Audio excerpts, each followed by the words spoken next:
J'amène vos rêves au bout du monde. Chemin de Stevenson, jour 4 de Langogne à Luc. On the road again. Ah mais non, je peux pas la faire celle-là, elle est déjà prise, cette punchline, par le renard vagabond qui avait couvert jour par jour son itinéraire vers Compostelle. Faut vraiment que je me trouve une intro. Bon, hier soir c'était une belle soirée au camping, on a retrouvé plein de monde. Il y avait Didier, il y avait Marie, il y avait Christian, il y avait Nils, il y avait Alexandra et moi-même. Et puis on s'est fait une belle pizza là, histoire d'améliorer l'ordinaire, parce qu'il faisait pas chaud, il faisait pas froid non plus, mais c'était humide, il a plu toute la nuit, les affaires ont pas séché. Bon, la journée s'annonce belle mais nuageuse. Encore une fois, avec peut-être des averses orageuses. Bon, on verra.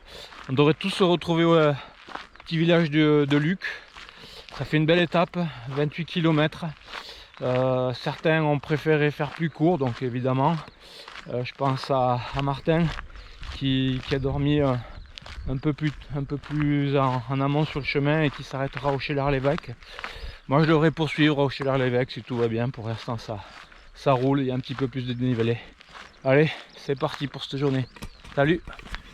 Alors j'ai oublié, hier soir, juste avant d'arriver à Langogne, eh ben, j'ai changé de département. On est passé de la Haute-Loire à la Lozère. Ça y est, on y est. Bon, ce matin j'ai l'impression que le sac est lourd. Alors bon, il y a peut-être des explications. C'est que je suis pas sûr de trouver de quoi ravitailler au Chélar-l'Évêque. Donc je me suis chargé pour 2 pique-niques, parce que je sais qu'au Luc, a priori, il n'y a pas grand chose. Et puis aussi, comme il a plu toute la nuit, je pense que ma tante eh ben, a pris du poids rien que par rapport à l'humidité qu'elle a engrangée. Il faudra que je pense à faire sécher ça dès qu'un rayon de soleil voudra bien montrer le bout de son nez. Allez, je continue.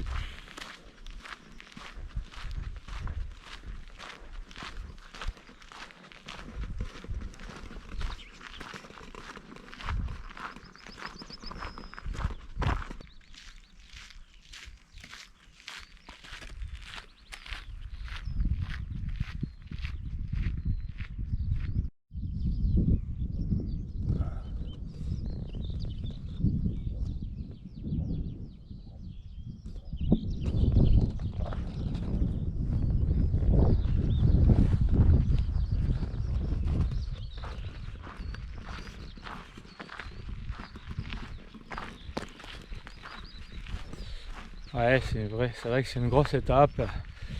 Et pour ceux qui veulent qui veulent aller à Luc d'une traite depuis Langogne, bah, certains optent pour le GR700 qu'on vient de voir. Bon, c'est dommage parce qu'on rate un peu un bout du 70 du village de Chélar-l'Évêque. Donc moi j'ai opté pour la grosse étape. On verra dans quel état j'arrive ce soir.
Ah, si seulement il faisait chaud, on irait bien s'y trempouiller un petit peu dans ce ruisseau.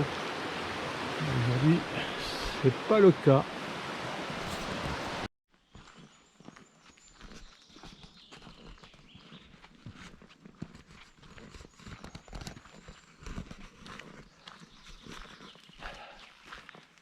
Bon, ben, le paysage a changé hein, depuis Langogne. Il y a beaucoup moins de culture, beaucoup plus de forêt. Celle-ci est vraiment très très belle. On est rentré au pays de la bête du Gévaudan. Donc je ne vais pas vous expliquer toutes les légendes autour de cette bête. L'explication la plus scientifique serait que ce serait un loup d'une corpulence assez importante et probablement porteur de la rage puisqu'il se serait attaqué à des humains. Ce qu'il faut savoir, c'est que si vous avez la chance de rencontrer un loup, moi j'en ai jamais vu en vrai, en liberté en tout cas, il y a un comportement à adopter. Ça reste un animal sauvage.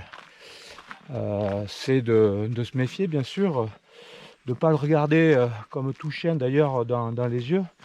Peut être un signe de défiance, de le surveiller par un regard périphérique et puis s'en éloigner. Et probablement qu'il fera de même parce que le loup est un animal qui a très peur de l'homme. Depuis son retour en France dans les années 90, on n'a pas répertorié une seule attaque sur l'homme. Donc voilà, n'ayez crainte, vous risquez rien.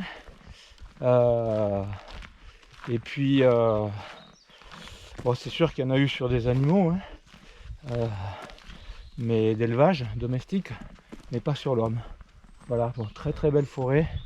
Puis je vous parlerai d'autres animaux sauvages qu'on peut rencontrer et les attitudes à adopter. Allez, à plus tard.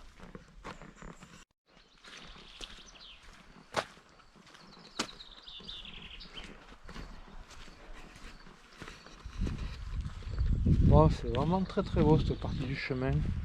La nature géologique du sol a également changé. Jusqu'à présent, on était sur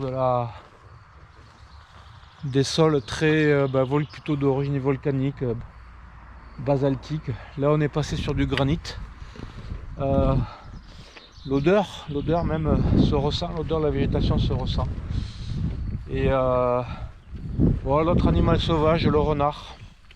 Bon, à part les poules, ça risque pas de vous attaquer un renard. Il y avait eu une histoire dans les Pyrénées comme quoi un couple de randonneurs se serait fait attaquer. Et puis il s'était avéré que c'était une belle fake news. Des fadaises, comme on dit chez nous. Bon, un peu de goudron, ça me manquait pas. Et je crois, ouais, je vois une croix là-bas, donc c'est par là-bas, à gauche.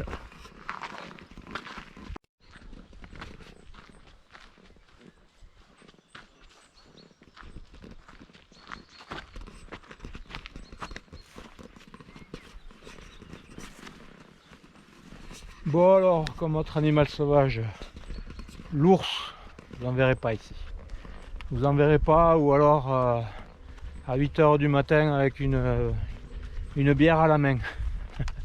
Mais non, il y en a pas, il y en a que dans les Pyrénées, quelques-uns, dans les Alpes, mais sur l'autre côté de la chaîne. Donc aucun risque de vous faire dévorer par un ours, vous pouvez prendre le chemin. C'est toujours aussi beau.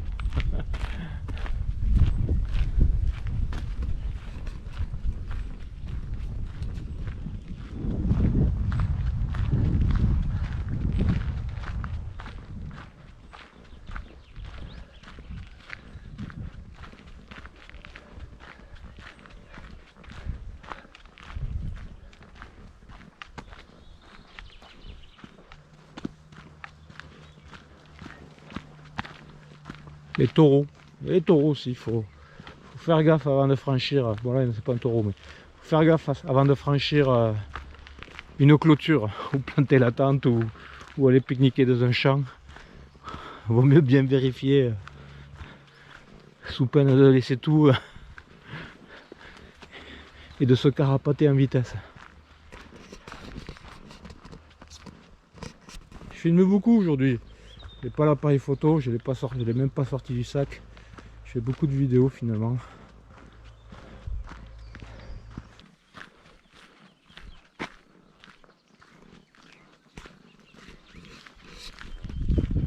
Bon, j'arrive sur un petit hameau et le nom me plaît. Ça s'appelle Fouzillac. Et ça me plaît parce qu'en fait, ça irait bien à un copain, quoi. Il est un peu Fouzillac. Bon, je vais pas le citer, sinon je voudrais pas avoir des problèmes quand même. Donc voilà, j'arrive à Fouzillac et puis ensuite ça sera destination Cheylard-l'Évêque, là où je pense que je mangerai et me ravitaillerai. Allez, c'est parti, je continue, toujours avec le beau temps.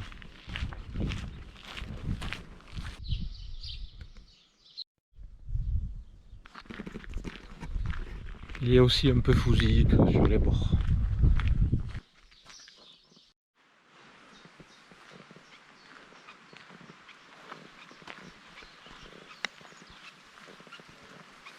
Et piove, et piove, et piove. Mais bon, ça fait partie du chemin. Ça n'altère rien à la beauté du chemin, la beauté des lieux. Un peu de pluie. Ce matin c'était un petit crachin, mais là c'est vraiment une bonne pluie. Bien équipé, ça le fait bien. Hein. Il faut juste penser à prendre ce qu'il faut pour pallier à ces choses-là.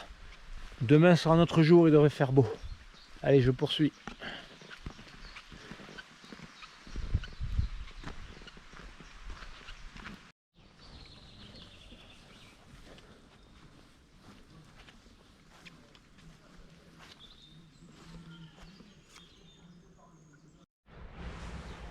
Bon ben voilà, il aura plu toute l'après-midi.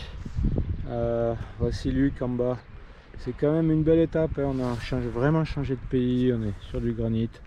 Et puis là je vous fais quelques vidéos du château médiéval de Luc. Bon ben j'ai pas terminé mon histoire sur les animaux sauvages, mais je continuerai demain.